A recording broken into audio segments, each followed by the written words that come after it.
It's me, Mr.'s voice.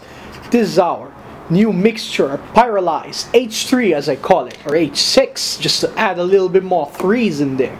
The way this was created is I got my earlier rocket fuel mixture, left it on the stove at 200 degrees Celsius for 30 minutes and forgot about it, just for fun to see if it would catch fire or not.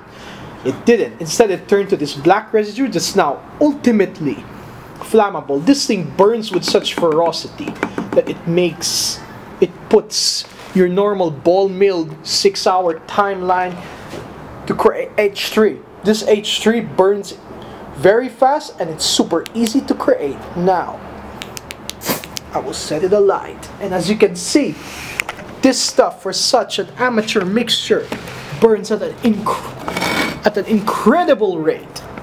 I will get you a better shot of this with my HD camera because I can. As you can see, I will light this for you guys. See how fast that was? That is just made without ball milling. Simply, it's a new process to create such materials. All I do is just heat it up and add a little bit of stabilizer so it doesn't go boom. Got it, man? That's how you make the H6.